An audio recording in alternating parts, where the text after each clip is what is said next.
কারিগরি শিক্ষা বোর্ডের সিস্টেম অ্যানালিস্ট এম শামসুজ্জামান এবং একই প্রতিষ্ঠানের আরেকজন বর্তমানে শামসুজ্জামানের ব্যক্তিগত বেতন সরকারি ফয়সাল আমরা গ্রেপ্তার করি।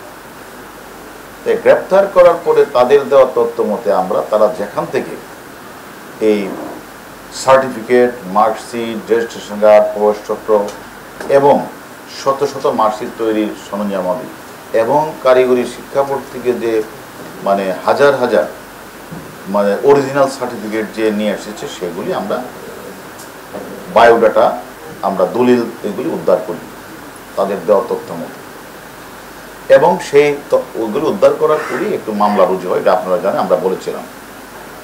মামলার প্রেক্ষিতে আমরা তদন্ত শুরু করি। তদন্ত শুরু করার পরে এই আসামিদের জিজ্ঞাসাবাদ করার ফলে এক পর্যায়ে সে বললেন যে এটার সাথে তাদের কাছ থেকে এই সার্টিফিকেটগুলি বেশিরভাগ ক্রয় বিক্রি করে কুষ্টিয়া জেলার সদর থানার গড়াই সার্ভে ইনস্টিটিউটের পরিচালক সানজিদা আক্তার কলি, আমরা কলিকে গ্রেপ্তার করি। কলি তারপরে শামসুজ্জামান, ফয়সাল তারা আদালতে 164 করেছেন যে তারা এই ঘটনার সাথে জড়িত, তারা সার্টিফিকেটগুলি বানায় এবং বিক্রি করে। আমরা তাদের দেওয়া তথ্য মতে আমরা ডিভাইস পরীক্ষা নিরীক্ষা পর্যন্ত করে ঘটনার সাথে জড়িত আরেকজন, তার নাম হলো গোলাম মুস্তফা ওরে মুস্তাফিজুর রহমান, তাকে আমরা helpful Fazal technical BM college কামরাঙ্গীয় ঢাকা থেকে তাকে আমরা গ্রেপ্তার করি। এইভাবে আমরা তাদের দেওয়া তথ্য মতে মাকসুদুর রহমান মামুনকে গ্রেপ্তার করি।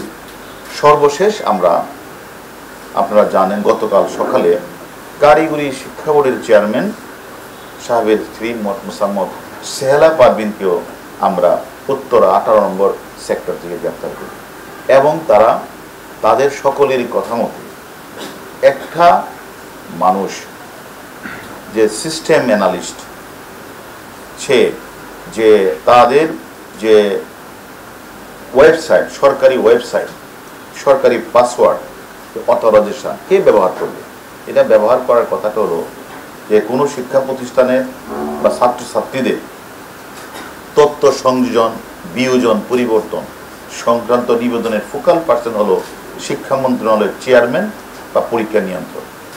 এটা তো কোনো ক্রমেই এই সিস্টেম অ্যানালিস্ট বা কম্পিউটার অপারেটরের কাজটা না।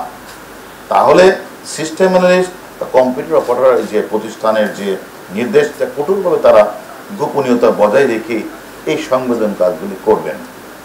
কিন্তু আমরা লক্ষ্য করলাম বাংলাদেশের বিভিন্ন উপজেলা, জেলা, এই যে পরিচালক, প্রিন্সিপালগণ সম্পূর্ণ অবৈধ, অনৈতিক শিক্ষা পদ্ধতির রেজিস্ট্রেশন, রোল নাম্বার, রেজাল্ট পরিবর্তন, নাম, জন্ম তারিখ সংশোধন করে তারা হোয়াটসঅ্যাপের মাধ্যমে টাকার বিনিময়ে কম্পিউটার অপারেটর সিস্টেম অ্যানালিস্টদের সাথে এই কাজগুলি তারা করে আসছে।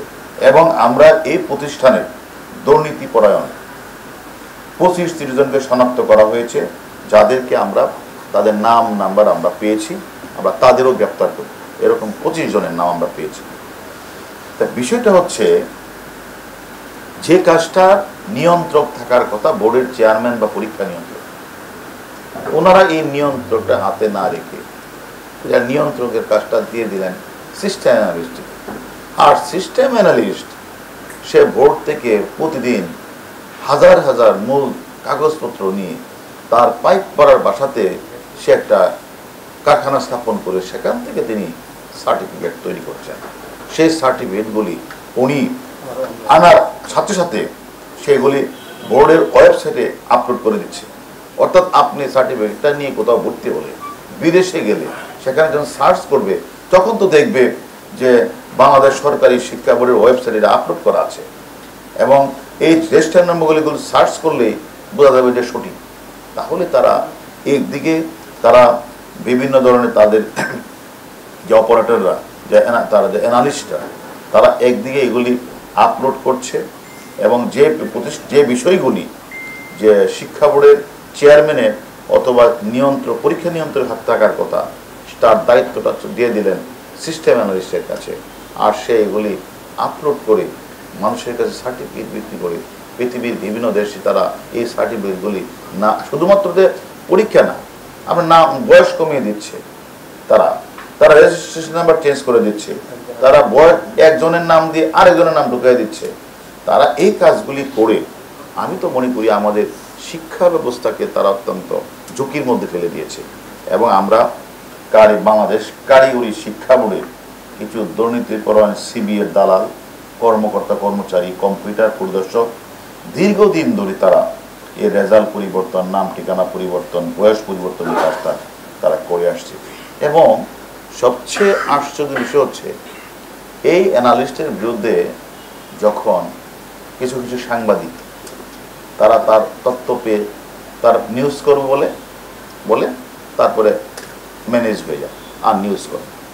এবং আমরা যেদিন তাকে ধরে নিয়ে আসলাম তাকে, সেদিনও কয়েকজন সাংবাদিক রিং দিল, ভাই সামনে ঈদ, কই দেখা করছেন না তো। সে যে অ্যারেস্ট সে জানে না, কিছু সাংবাদিক জানার পরও কিন্তু নিউজটা করে না। অন্যদিকে আবার আমাদের দুদকের দু একজন কর্মকর্তা তার নামে একটা ফাইল খুলে তার সাথে আবার ওই সিদ্ধেশ্বরীতে বসে একাধিক কথাবার্তা বলে সেটাও স্থগিত হয়ে যায়। আর ওই দুইজন দুদকের কর্মকর্তা রিটায়ারে চলে যায়। সেখান থেকে সে কিছু বাংলা টাকাও নেই, কিছু ডলারও নেই। এইভাবে আবার সেটা যখন মানে মন্ত্রণালয়ের কিছু কর্মকর্তা যখন এটাকে আবার তদন্ত শুরু করার পরে পরে বলে এটা তো কম্পিউটারের বিষয়, এটা কম্পিউটার কাউন্সিল এটা ভালো তদন্ত করতে হবে, তারা তদন্ত থেকে তারাও বের হয়ে যায়। আবার তদন্ত কাউন্সিল, ওই যে কম্পিউটার কাউন্সিল, তারা যখন তদন্ত শুরু করলেন তারাও এক পর্যায়ে চুপ হয়ে যায়। সেখানে তারপরে দেখা যায় ওই দুদকের সবাই চুপ হয়ে গেলে এখন সে তখন মনে করেছে যে সব কিছুই সে ম্যানেজ করতে পারে, শুধু বাদ সাচ্ছে হলো ডিবির জালে লাস্টে তাকে আসতে হয়েছে এবং সে স্বীকার করেছে। এবং আমরা মনে করি আমরা যে কয়জনকে গ্রেপ্তার করেছি, 3 জন 164 করেছে, চেয়ারম্যানের বউকে আমরা জিজ্ঞাসাবাদ করেছি, সেও বলেছে তার সাথে ওই যে সিস্টেম অ্যানালিস্টের যোগাযোগ ছিল এবং লেনদেন ছিল এবং সেটা স্বীকার করেছে। যদিও মাঝে মাঝে বলে কিছু ধান নিয়েছি, তাহলে বাংলাদেশে আর কারো কাছে ধান নিলেন না, আপনি ধান নিলেন সিস্টেম অ্যানালিস্টের কাছ থেকে। যাই হোক, সেটা মানে আমাদের তদন্তে তার নামও এসেছে। পাশাপাশি বাংলাদেশের আরও 30-35 জন মানে কর্মকর্তা রয়েছে যারা সরাসরি এইগুলি ক্রয় এবং বিক্রয়ের সাথে জড়িত, তাদের নাম নাম্বার আমি দিচ্ছি, তাদের শীঘ্রই আমরা গ্রেপ্তার করব।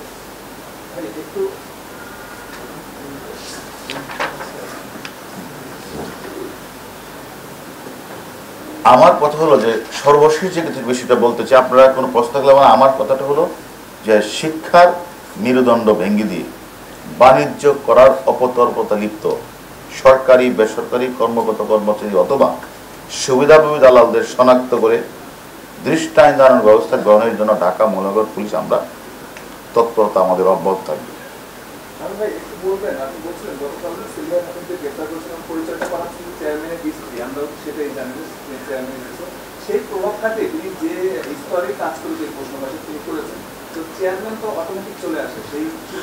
আমরা এই কথাটা আপনারা বলি, আমরা কাউকে তো ছাড় দিব না, আমরা তো ছাড় দেইনি।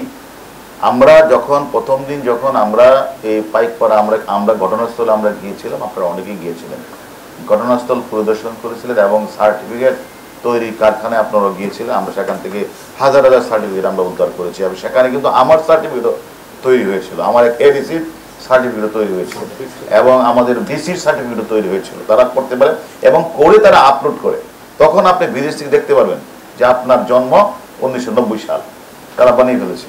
এটা তারা করেছে, আমরা তাদেরকে গ্রেফতার করেছি। আমরা বলেছিলাম এর সাথে যত বড় লাখ বলই থাকবে ছাড় দেওয়া হবে না। আমরা এই যে কয়জনকে আমরা মানে প্রিন্সিপাল, পরিচালক, চেয়ারম্যান আমরা গ্রেফতার করেছি, আরও 30-35 জনের নাম আমাদের কাছে এসেছে, তাদেরও আমরা শীঘ্রই গ্রেফতার করব। পাশাপাশি আমি মনে করি আপনারা যে প্রশ্নটা করেছেন, আমরা চেয়ারম্যানকেও আমরা প্রয়োজন বোধে যদি আমরা তথ্যপত্র তার সাথে তাকে আমরা জিজ্ঞাসাবাদ করব, তাকে আমরা যে কোনো সময় জিজ্ঞাসাবাদ করার জন্য তাকে আমরা ডাকবো।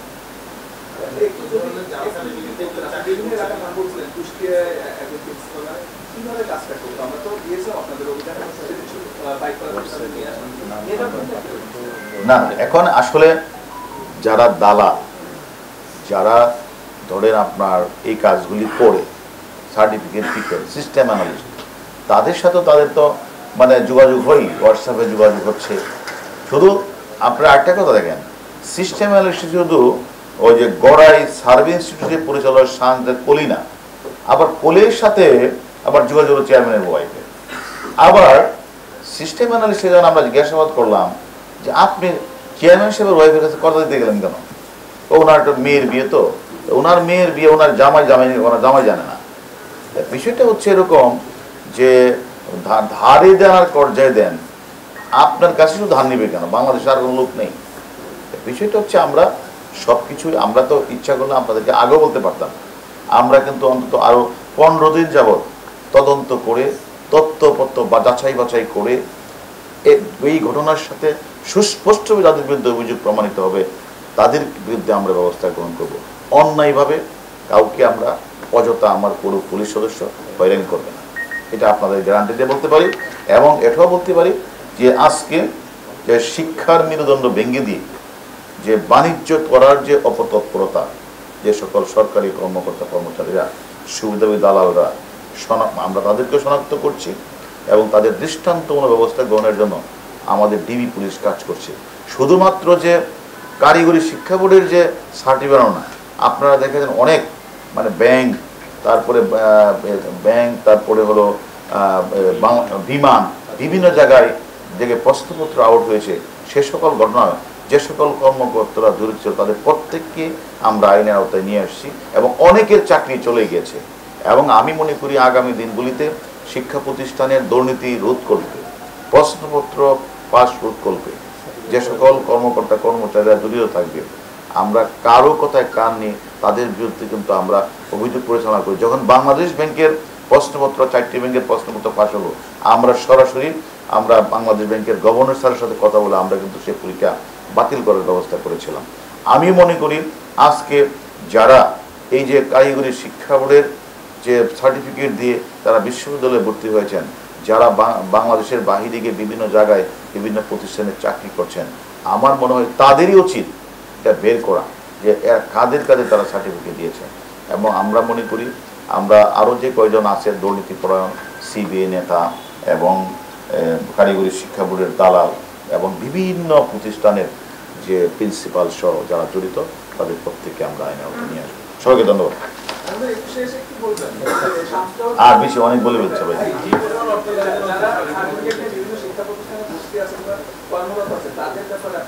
তদন্ত চলছে, আমরা তদন্ত করছি এবং ওনাদের যারা আছে ওনাদের কাছে আমরা সহযোগিতা করি। আমি মনে করি যারা এই অবৈধ পন্থায় সার্টিফিকেট নিয়ে দেশের বিভিন্ন অঞ্চলে বিভিন্ন কলেজে বিশ্ববিদ্যালয়ে লেখাপড়া করছে অথবা চাকরিতেও এসেছে, আমরা মনে করি তারা যদি আমাদের সহযোগিতা করে অবশ্যই আমরা বের করতে পারবো। Thank you. এরপরে আরো আছে তো একদিন সব আরো আছে না, এটা তো সারা বাংলাদেশে তো আমাদের টাকা